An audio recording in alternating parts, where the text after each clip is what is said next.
వంశము శ్రీ గణపతి సచ్చిదానంద స్వామీజీ పార్ట్ 50 జనార్దన రాయబారం.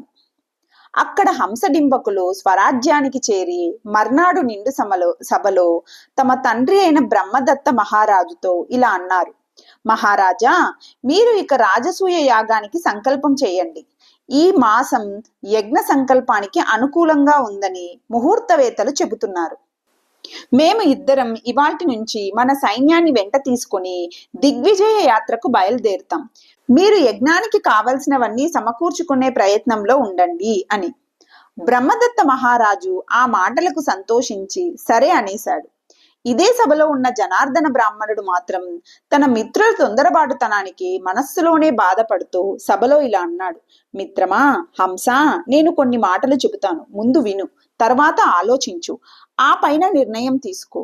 ఆ మీదట నీ పరాక్రమాన్ని ప్రయోగించు. రాజశ్రేష్ఠ, రాజసూయం అంటున్నావు.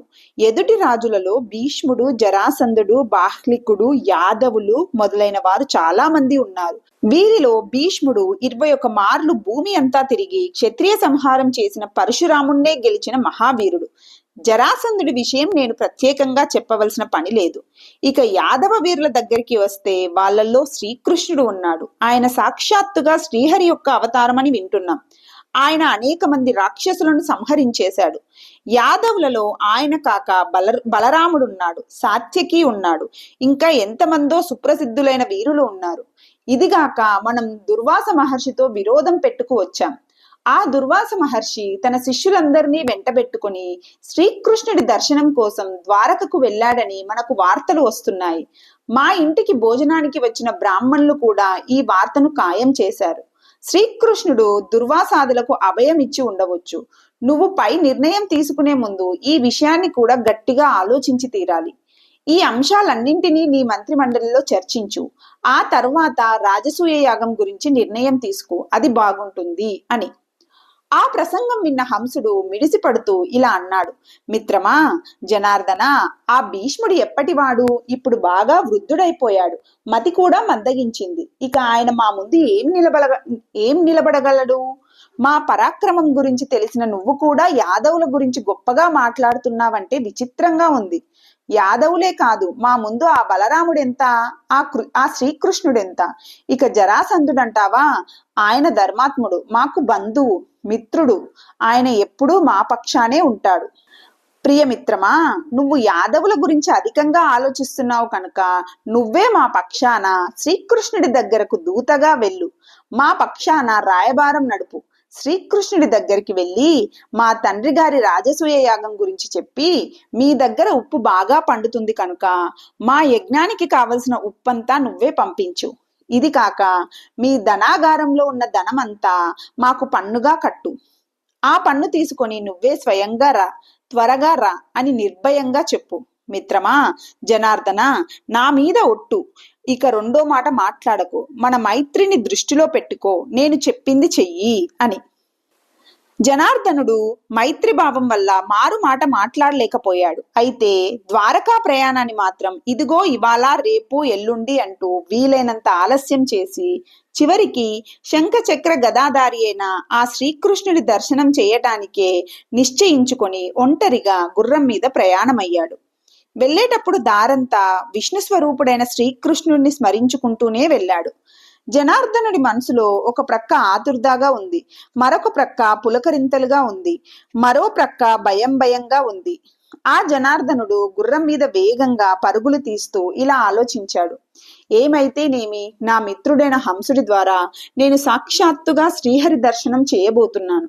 ఆ దివ్యమంగళ విగ్రహుణ్ణి, ఆ శంఖచక్ర గదాధారిని, ఆ సుందర ముఖార విందుణ్ణి ప్రత్యక్షంగా దర్శించబోతున్నాను. ఆ స్వామి యోగ స్వరూపుడు.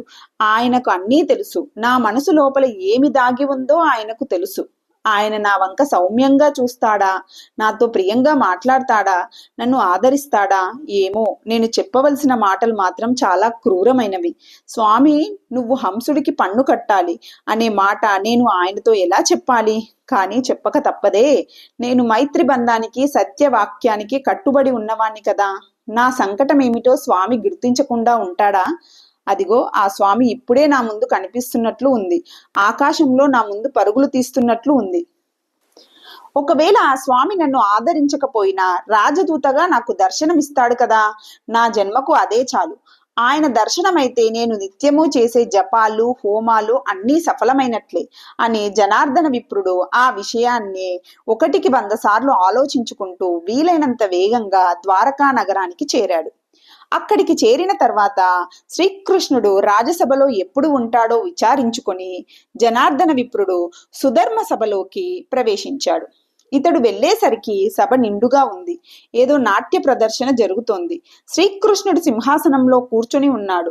ఆయనకు ఒక ప్రక్కగా నారద దుర్వాసులు ఏదో మాట్లాడుకుంటున్నారు. బలరాముడు, సాత్యకి, ఉగ్రసేనుడు మొదలైన వారంతా ఎవరి స్థానాలలో వారు ఉన్నారు.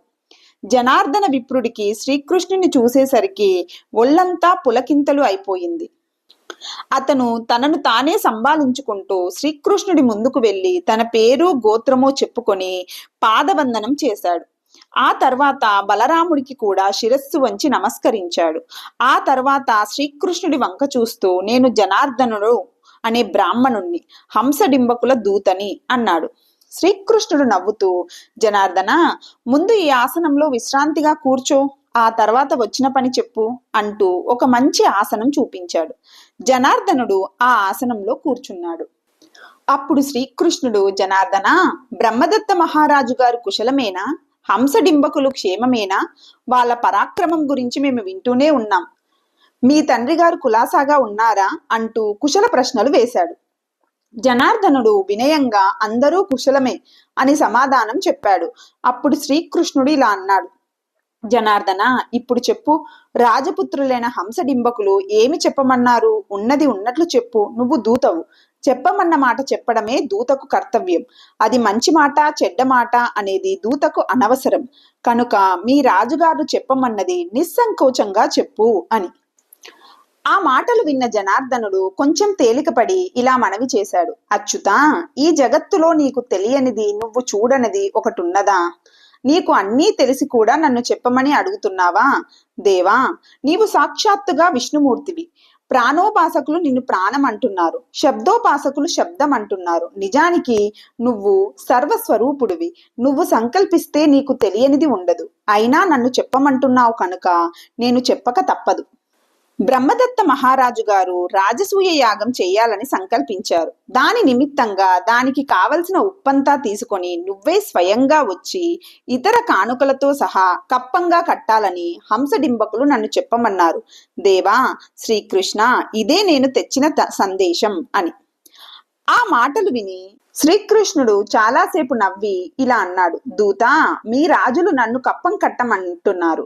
కప్పం అనే దానికి సంస్కృతంలో కరము అని పేరు. కరము అంటే చెయ్యి అని కూడా అర్థం. ఇదిగో కరము అంటూ కృష్ణుడు తన 2 చేతులతోనూ చప్పట్లు చరిచి పరిహాసాలాడుతూ తన ప్రసంగాన్ని ఇలా కొనసాగించాడు. ఆహా, ఆ రాజులు నా దగ్గర నుంచి కరం లాక్కోవాలని చూస్తున్నారు. ఎంత అవినయం, ఎంత అవినయం! కప్పం అనే మాట ఇంతవరకు మేము విని ఉండలేదు. విన్నారా యాదవులారా? బ్రహ్మదత్త మహారాజు రాజసూయ యాగం చేస్తున్నాడట. హంసడింబకులు చేయిస్తున్నారట. శ్రీకృష్ణుడు ఉప్పు మూటలు మోసుకు వెళ్తున్నాడట. అవును మరి, శ్రీకృష్ణుడు వాళ్ళ చేతుల్లో ఓడిపోయాడు కదా అని. శ్రీకృష్ణుడు ఇలా హాస్య ప్రసంగాలలోకి దిగేసరికి బలరామాది యాదవ వీరులు కూడా పకపకా నవ్వుతూ ఒకరి చేతులు ఒకరు చరుచుకుంటూ హాస్యాలు చేశారు. జనార్దన విప్రుడు తన దురావస్థకు తనే సిగ్గుపడుతూ తల వంచుకొని మౌనంగా కూర్చుండిపోయాడు. అలా కొంతసేపు హాస్యాలు చేసిన తర్వాత శ్రీకృష్ణుడు ఆ దూతతో ఇలా అన్నాడు, ఓ దూత, నువ్విక బయలుదేరు. నువ్వు వెళ్ళి నా సందేశాన్ని కూడా వాళ్లకు వినిపించు. వాళ్ళు కప్పం అడుగుతున్నారు కదా, నా బాణాలతో కప్పం చెల్లిస్తానని చెప్పు. అది ఇష్టం లేకపోతే నా ఖడ్గంతోనే ఇస్తానని చెప్పు. అది కూడా నచ్చకపోతే నా చేతి చక్రం వాళ్ళ తలలను త్రుంచి వారికే కప్పంగా చెల్లిస్తుందని చెప్పు. రుద్రుడు వరాలు ఇచ్చాడనే కదా వారి మిడిసిపాటు. ఆ రుద్రుణ్ణే వచ్చి వాళ్ళని రక్షించమనండి. నేను ఆ రుద్రుణ్ణి గెలిచి వాళ్ళను సంహరించి తీరుతాను. దీనికి అనువైన చోటేదో వాళ్ళనే చెప్పమను. నేను నా సైన్యాలతో సహా అక్కడికే వస్తాను. వాళ్ళు దుర్వాసుని అవమానం చేసిన సరస్సు దగ్గరికి రమ్మంటారా? వాళ్ళు తపస్సు చేసిన ప్రయాగకు రమ్మంటారా? పోనీ మా మధురా నగరానికే వాళ్ళు వస్తారా? ఎక్కడైనా సరే మేము సిద్ధమే జనార్దన విప్ర. అయినా నీకు వాళ్ళకి మైత్రి ఎక్కువగా ఉంది కనుక నువ్వు ఈ మాటలు వాళ్ళతో చెప్పలేకపోవచ్చు. పైగా నువ్వు మెతక మనిషివి కనుక మా సాత్యకి నీతో వస్తాడు. చెప్పవలసిన మాటలన్నీ మావాడే చెబుతాడు. నువ్వు సాక్షిగా నిలబడు చాలు. బ్రాహ్మణోత్తమ, నీకు నా మీద ఉన్న ప్రేమ భక్తి నాకు తెలుసు. వాటి వల్ల దుఃఖ సంకులమైన ఈ సంసారంలో నీకు ఎల్లప్పుడూ విజయమే లభిస్తుంది. నువ్వు ఎప్పుడూ నా గురించిన విషయాలే ఆలోచిస్తూ ఉండు, చెబుతూ ఉండు, వింటూ ఉండు అని. శ్రీకృష్ణుడు ఇక సాత్యకి వైపు తిరిగి, సాత్యకి, అంతా విన్నావు కదా, నువ్వు ఇతడితో వెళ్ళి నా మాటలన్నీ చెప్పు. చెప్పేది మంచి బలంగా చెప్పు. నువ్వు గుర్రం మీద ఒంటరిగానే వెళ్ళు, ధనస్సు దగ్గర పెట్టుకో అన్నాడు. సాత్యకి సరే అని ఒప్పుకున్నాడు. వెంటనే సాత్యకి జనార్దనుడు ఇద్దరూ ప్రయాణమయ్యారు. త్వరలోనే బ్రహ్మదత్త నగరానికి చేరారు. జనార్దనుడు అక్కడి రాజసభలోకి సాత్యకిని తీసుకెళ్లి ఒక మంచి ఆసనం మీద కూర్చోబెట్టి తను మరో ఆసనం మీద కూర్చొని హంసడింబకులకు సాత్యకిని చూపిస్తూ, ఇతడి పేరు సాత్యకి, శ్రీకృష్ణుడికి ఎడమచేయి వంటివాడు, శ్రీకృష్ణుడి దూతగానే ఇక్కడికి వచ్చాడు అని పరిచయం చేశాడు. హంసుడు ఇలా అన్నాడు, ఇతడి గురించి పూర్వమే విన్నాం. ధనుర్వేదంలోనూ వేదంలోనూ ఇతర శాస్త్రాల్లోనూ కూడా మంచి పండితుడని విన్నాం. ఇతడిని చూడాలని ఎప్పటి నుంచో అనుకుంటున్నాం. ఇవాళ చూడగలిగాం, సంతోషిస్తున్నాం. శ్రీకృష్ణుడు కుశలమేనా? బలరాముడు కుశలమేనా? ఇతర యాదవ వీరులంతా కుశలమేనా అని.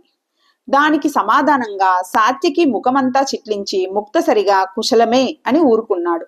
తర్వాత హంసుడు జనార్దుడి వంక చూసి, ఇంతకు నువ్వు వెళ్ళి ఆ శ్రీకృష్ణుని చూశావా? మేము చెప్పిన పని చేశావా? మొత్తం అంతా చెప్పు, వృధాగా సాగదీసి కాలయాపన చెయ్యకు అన్నాడు. ఆ మాటలు వినేసరికి జనార్దనుడికి ఏదో భక్తి ఆవేశం వచ్చినట్లయిపోయింది. అతడు ఒక రకమైన పారవశ్యంతో తేలిపోతూ ఇలా చెప్పసాగాడు. చూశాను, మళ్ళీ మళ్ళీ చూశాను. ఆ శంఖ చక్ర గదాభూషితుణ్ణి మళ్ళీ మళ్ళీ చూశాను. మహారాజులు మహర్షులు చేసే సేవలను అందుకుంటున్న శ్రీ మహావిష్ణువు చూశాను. ఆ మనోహర ముఖార విందుణ్ణి, ఆ సమ్మోహనకర మందస్మిత వదనుణ్ణి మళ్ళీ మళ్ళీ చూశాను. ఆ ముగ్ధ మనోహర రూపాన్ని చూసి చూసి నేను ధన్యుణ్ణి అయ్యానని నాలో నేనే మురిసిపోయాను. దుర్వాస నారద మునీంద్రులతో బ్రహ్మసూత్ర చర్చలు చేస్తున్న బ్రహ్మస్వరూపుణ్ణి చూశాను. ఆయన మీ సోదరులిద్దరి మీద మండిపడుతుంటే చూశాను. అరెరే, నా మిత్రులు ఇలాంటి అసాధ్యమైన పని ప్రారంభించారే అని నాలో నేనే కుమిలిపోయాను. హంస, శ్రీకృష్ణుడు మండిపడుతున్నాడు. ఆయన దగ్గర నుంచి కప్పం తీసుకోవడం అనే మాట ముగిసిపోయింది. ఆయన మీ ఇద్దరి మీద ఎదురుదాడి చేసే ఆలోచనలో ఉన్నాడు. ఇక ఆ స్వామి చెప్పిన మాటలు, అక్కడి విషయాలు అన్నీ వివరంగా వినాలని ఉంటే వారి దూతగా వచ్చిన ఈ సాత్యకి చెబుతాడు, వినండి అని. ఈ మాటలు విని హంసుడు మండిపడుతూ ఇలా అన్నాడు, అరెరే బ్రాహ్మణ బంధు, ఏం మాట్లాడుతున్నావు? త్రిలోక విజయానికి ఉవ్విల్లూరుతున్న మా ముందు మాట్లాడవలసిన మాటలేనా ఇవి? ఆ శ్రీకృష్ణుడు మాయగాడు. నీ మీద ఏదో మత్తుమందు జల్లాడు, నిన్ను భ్రమలో పడేశాడు, నీకు మతి తప్పిపోయింది. బహుశా ఆ శ్రీకృష్ణుడు నీకు శంఖ చక్ర గదాధనస్సులు ధరించిన చతుర్భుజ రూపాన్ని చూపించి ఉంటాడు. దాంతో అతడు శ్రీ మహావిష్ణువే అనుకొని నువ్వు బోర్లా పడిపోయి ఉంటావు. ఇక్కడ నా ముందు అతడి గొప్పదనాన్ని గురించి చెప్పినట్లే అక్కడ వాళ్ళ ముందు మా అల్పత్వాన్ని గురించి కూడా ప్రసంగాలు చేశావా? ఛీ, నువ్వు మిత్ర రూపంలో ఉన్న రహస్య శత్రువువి, నమ్మక ద్రోహివి. లేకపోతే నిండు సభలో మా ముందు ఇలాంటి మాటలు మాట్లాడతావా? ఎన్ని అపరాధాలు చేసినా బ్రహ్మహత్య చేయననే నియమం నాకుంది. అదిగాక నీ మీద నాకు స్నేహబుద్ధి మిగిలి ఉంది కనుక నేను నిన్ను క్షమిస్తున్నాను. అందుకే నువ్వు బ్రతికి ఉన్నావు. ఓ మందమతి, ఓ బ్రాహ్మణ, పో, ఇక్కడి నుంచి వెళ్ళిపో, వెంటనే వెళ్ళిపో. ఇప్పుడు ఈ భూమి అంతా నీదే.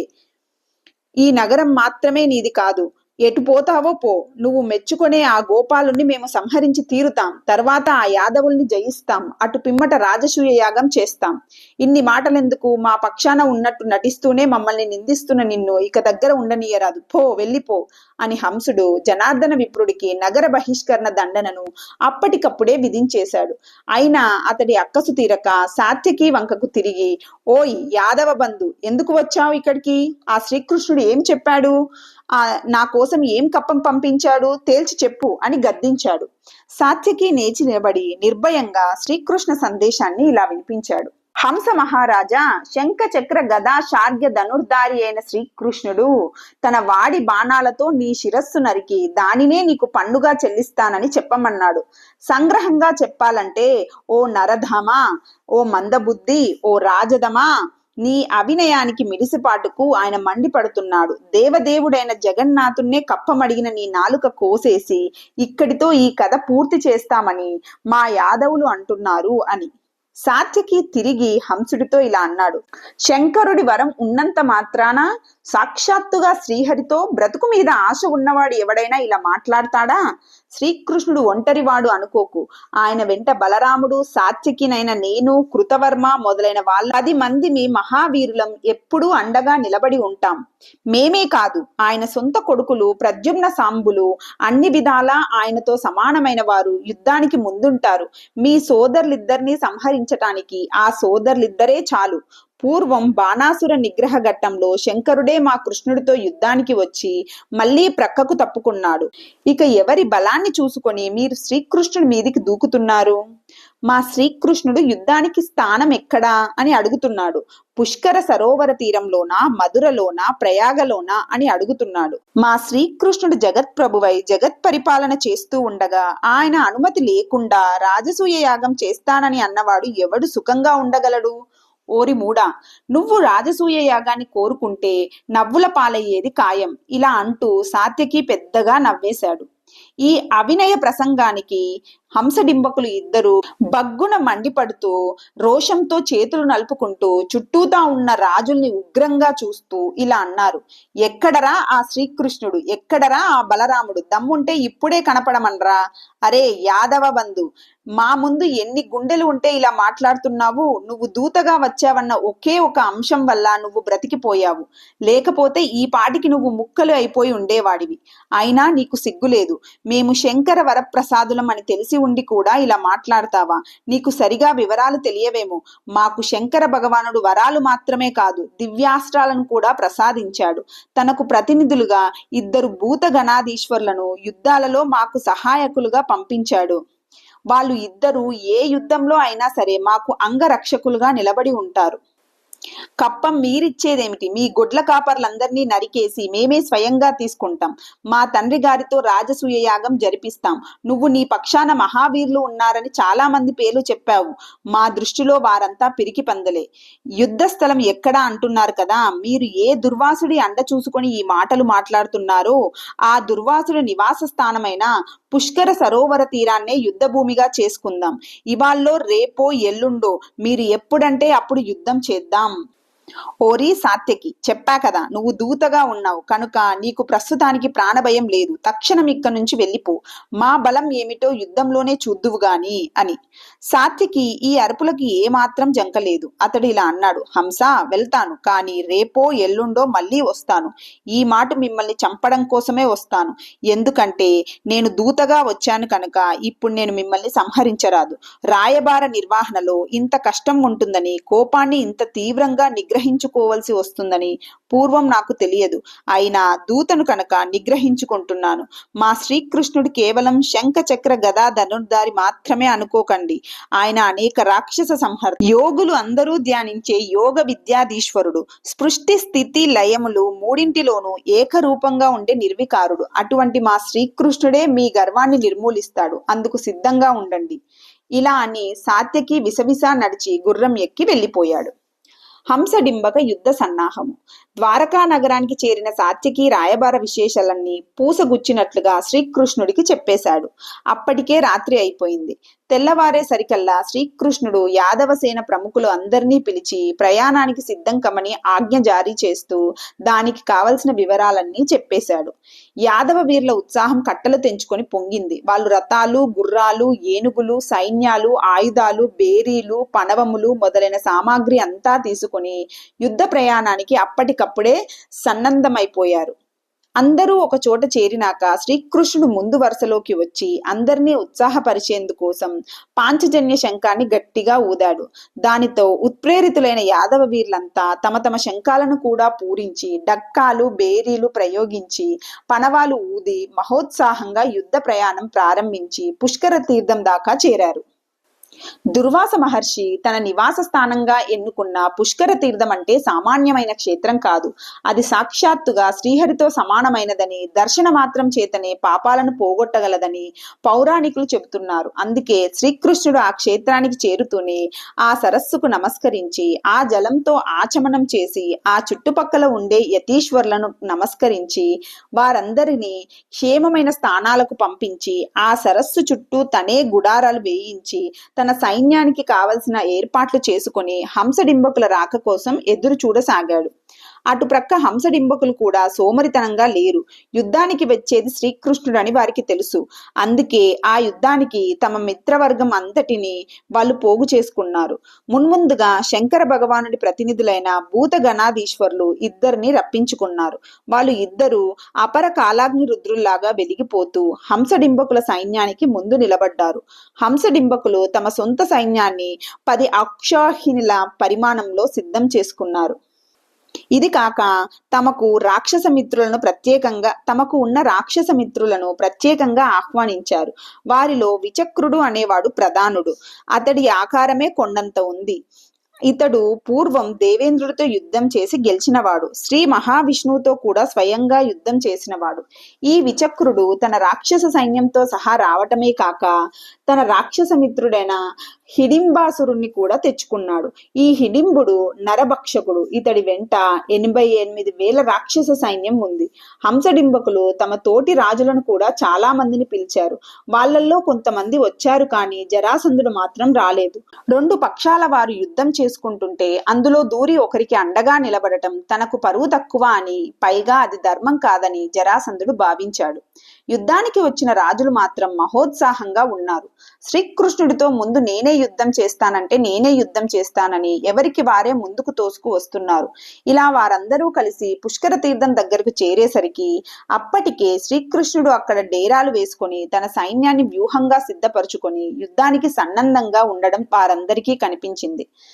2 పక్షాల వారికి వీరావేశం ఒక్కసారిగా పొంగింది. హంసడింబక పక్షంలో నుంచి మున్ముందుగా రాక్షస సైన్యాలు యాదవుల మీదికి విరుచుకుపడ్డాయి.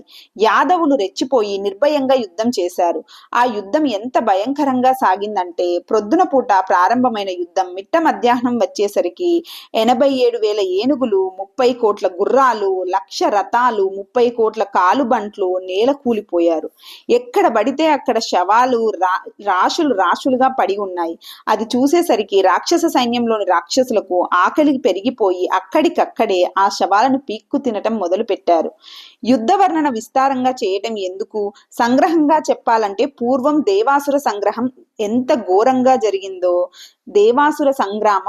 ఘోరంగా జరిగిందో ఇప్పుడు ఈ పుష్కర తీర్థ యుద్ధం అంత ఘోరంగా కొనసాగింది. ఇలా సైనిక వర్గాల సంఘ యుద్ధం ఒక ప్రక్క సాగుతూ ఉండగా ప్రధాన వీరుల ద్వంద్వ యుద్ధాలు మరో ప్రక్క సాగాయి. విచక్రాసుర సంహారం. అందులో శ్రీకృష్ణుడు ముందుగా రాక్షస సంహారం చేయదలుచుకున్నాడు. అందువల్ల విచక్రాసురుడితో తనే ద్వంద్వ యుద్ధానికి దిగాడు. ఆయన సూచన మేరకు బలరాముడు హంసుడితో, సాత్యకి డింబకుడితో, వసుదేవ ఉగ్రసేనలు హిడింబాసురుడితో యుద్ధానికి దిగారు. శ్రీకృష్ణ విచక్రుల యుద్ధంలో ఒక దశలో విచక్రుడు శ్రీకృష్ణుడి గుండెల్లోనే ఒక బాణాన్ని నాటగలిగాడు. కానీ దానికి శ్రీకృష్ణుడు హూంకరించి తన బాణాలతో విచక్రుడి గుర్రాలను, సారథిని, రథం మీద ధ్వజాన్ని కూడా కూల్చి సగర్వంగా పాంచజన్యం పూరించాడు. దాంతో విచక్రాసురుడు రథం మీద నుంచి క్రిందికి దూకి పెద్ద గద తీసుకొని శ్రీకృష్ణుడి పాలభాగం మీదికి విసిరి, అది చాలక దాని వెనకాలే ఒక బండరాతిని కూడా విసిరాడు. శ్రీకృష్ణుడు ఆ గదను లెక్క చేయలేదు. తన మీద పడే బండరాతిని ఒడుపుగా పట్టుకొని దానితోనే మళ్ళీ విచక్రుణ్ణి కొట్టాడు. ఆ దెబ్బకు విచక్రుడు నేల మీద పడి స్పృహ కోల్పోయాడు. ఎగశ్వాస మొదలు పెట్టాడు. కానీ అంతలోనే తేరుకొని ఊపుగా లేచి నిలబడి, శ్రీకృష్ణ, పూర్వం దేవాసుర సంగ్రామంలో నా పరాక్రమం చూసి కూడా మళ్ళీ నా మీదికి యుద్ధానికి దిగుతున్నావా? ఇవి అవే చేతులు, నీ గర్వాన్ని ఇప్పుడే దించేస్తాను చూడు అని అరుస్తూ శ్రీకృష్ణుడి మీదికి రకరకాల ఆయుధాలు విసిరాడు. శ్రీకృష్ణుడు అతడితో కొద్దిసేపు యుద్ధ క్రీడ చేసి సమయం చూసుకొని అతడి మీద ఆగ్నేయాస్త్రాన్ని ప్రయోగించాడు. అందరూ చూస్తుండగానే ఆ ఆగ్నేయాస్త్ర జ్వాలలకు విచక్రాసురుడు నిలువునా కాలి బూడిదైపోయాడు. అది చూసి అతడి అనుచరులంతా మళ్ళీ కంటికి కనిపించకుండా పారిపోయారు. శ్రీకృష్ణ విచక్రుల యుద్ధం జరుగుతూ ఉండగానే యువరాజైన హంసుడు బలరాముడితో ధనుర్యుద్ధానికి దిగాడు. పోటాపోటీగా జరిగిన ఆ ధనుర్యుద్ధంలో హంసుడు బలరాముడి రథధ్వజాన్ని విరిచేసి సారథిని గుర్రాలను కూడా చంపేశాడు. దాంతో ఆవేశం పెరిగిపోయిన బలరాముడు ఒక గద తీసుకొని హంసుడి రథం మీదికి దూకి ఆ గుర్రాలను, సారథిని, రథాలను కూడా ముక్కలు ముక్కలు చేశాడు. దాంతో హంసుడు రథం మీద నుంచి దూకేసి మరో గద పట్టుకొని బలరాముడితో గదాయుద్ధానికి దిగాడు. ఆ గదాయుద్ధం చాలాసేపు కొనసాగింది. ఆకాశం నుంచి యుద్ధాన్ని చూస్తున్న దేవతలు గదాయుద్ధంలో బలరాముడిని నిలువరించి ఉండగలగడమే ఆశ్చర్యమని, ఈ యుద్ధం నభూతో నభవిష్యతి అన్నట్టుగా సాగుతోందని ప్రశంసించారు. ఈ యుద్ధానికి సమాంతరంగానే హంస సోదరుడైన డింబకుడు సాత్యకితో తలబడ్డాడు. ఈ యుద్ధం ధనుర్యుద్ధంగా ప్రారంభమైంది. ధనుర్యుద్ధంలో అర్జునుడు, సాత్యకి, శ్రీకృష్ణుడు ఈ ముగ్గురే ఉత్తమ స్థాయి వారని ఆ రోజుల్లో వాళ్లకు ఒక కీర్తి ఉండేది. దానికి తగ్గట్టుగానే సాత్యకి తన ప్రత్యర్థి అయిన డింబకుడి చేతిలో ధనస్సులను వరుసగా 110 సార్లు ఒకదాని తర్వాత ఒకటిగా త్రుంచి పారేశాడు. ఇలా 110 సార్లు ధనస్సులు మార్చుకున్న డింబకుడు ఈ మాటు ఖడ్గయుద్ధంలోకి దిగాడు. ఆశ్చర్యం ఏమిటంటే సాత్యకి ఖడ్గయుద్ధంలో కూడా అద్భుతమైన నేర్పును ప్రదర్శించాడు. ఆ రోజుల్లో దుశ్శాసనుడి కొడుకైన మహాభాగుడు, సోమదత్తుడి పుత్రుడైన భూరిశ్రవణుడు, అర్జునుడి తనయుడైన అభిమన్యుడు, పంచపాండవులలో ఒకడైన నకులుడు ఖడ్గయుద్ధంలో మహా నిపుణులు అనే కీర్తి ఉండేది. ఈనాడు యుద్ధంలో సాత్యకి, డింబకులు కూడా అటువంటి నేర్పునే ప్రదర్శిస్తున్నారని యుద్ధ పరిశీలకులు మెచ్చుకున్నారు. ఖడ్గ యుద్ధ విధానాల్లో 32 ప్రత్యేక విన్యాసాలున్నాయని సాత్యకి, డింబకులు ఇద్దరు ఆ ఖడ్గ విన్యాసాలన్నింటినీ ఉపయోగిస్తూ ఖడ్గ యుద్ధం జరుపుతున్నారని ఆ పరిశీలకులు మెచ్చుకున్నారు. హిడింబాసుర సంహారం. ఇలా ఈ యుద్ధాలు సాగుతూ ఉండగా మరో ప్రక్క వృద్ధ వీరులైన వసుదేవుడు, ఉగ్రసేనుడు కలిసి నరభక్షకుడైన హిడింబాసురుణ్ణి తమ బాణాలతో నిలువరించారు. హిడింబాసురుడి ఆకారమే భయంకరంగా ఉంది. చేతులు మరీ పొడవుగా ఉన్నాయి, దవడలు వేళ్లాడుతున్నాయి, పొట్ట బాణలాగా ఉంది, ముక్కు గద్ద ముక్కులాగా ఉంది, ఒంటి మీద జుట్టు ముళ్ళపంది ముళ్ళలాగా ఉంది, నోరు పెద్ద గుహలాగా ఉంది, ఆకారం పర్వతంలాగా ఉంది, కోరలు వికటంగా ఉన్నాయి. అటువంటి హిడింబాసురుడు యుద్ధరంగంలోకి వస్తూనే ఎదుటి పక్షంలోని మానవులను కరకరా నమిలివేయటం మొదలు పెట్టాడు. ఏనుగులను ఏనుగుల మీదకి విసిరేస్తున్నాడు, రథాలను ఎత్తి రథాల మీదకు విసిరేస్తున్నాడు. ఎదుట పడ్డ మానవులలో కొంతమందిని నమిలి మింగేస్తున్నాడు, కొంతమందిని కొరికి ప్రక్కన పారేస్తున్నాడు. హిడింబాసురుడి పద్ధతంతా రామాయణంలో కుంభకర్ణుని దాటిలాగా ఉంది. ఇలా తమ సైన్యాన్ని అల్లకల్లోలం చేస్తున్న హిడింబాసురుణ్ణి వృద్ధ వీరులైన వసుదేవ, ఉగ్రసేనులు నిర్భయంగా ఎదుర్కొన్నారు. వాళ్ళు వయస్సులో పండిపోయిన వృద్ధుల్లాగా కనిపిస్తూనే ఉన్న ధైర్యంలోనూ పరాక్రమంలోనూ జంకకుండా హిడింబాసురుడి మీద బాణాలు గుప్పించారు. దాంతో తలెత్తి చూసిన హిడింబాసురుడు, ఓరి ముసలి పీనుగుల్లారా, మీరు యుద్ధానికి వచ్చారా? ముందర మిమ్మల్నే మింగేస్తాను అంటూ నోరు బాగా తెరుచుకొని వాళ్ళ వైపు పరిగెత్తాడు. ఆ వృద్ధ వీరులు ఇద్దరు పెద్ద గుహలాగా ఉన్న హిడింబాసురుడి నోటిని తమ బాణాలతో నింపేశారు. అయినా సరే హిడింబాసురుడు జంకకుండా ఆ వృద్ధులిద్దరి ముందర నిలబడి వాళ్ళ చేతుల్లోని ధనస్సులు లాక్కొని విరిచేసి వాళ్లను చెరో చేత్తో పట్టుకోబోయాడు. ఈలోగా వృద్ధ వీరులిద్దరూ రథం దూకేసి పారిపోవటం ప్రారంభించారు. హంసుడితో యుద్ధం చేస్తున్న బలరాముడు ఈ సన్నివేశాన్ని ఓరకంట గమనించాడు. అప్పటికి శ్రీకృష్ణుడు విచక్రాసురుణ్ణి సంహరించి ఖాళీగానే ఉన్నాడు కనుక బలరాముడు శ్రీకృష్ణుని పిలిచి హంసుడి సంగతి నువ్వు చూసుకో అని అప్పచెప్పి తను పరుగున వెళ్లి హిడింబాసురుడికి, వసుదేవ, ఉగ్రసేవులకి మధ్య నిలబడి ముందు నాతో యుద్ధం చేయరా అని గట్టిగా అరిచాడు.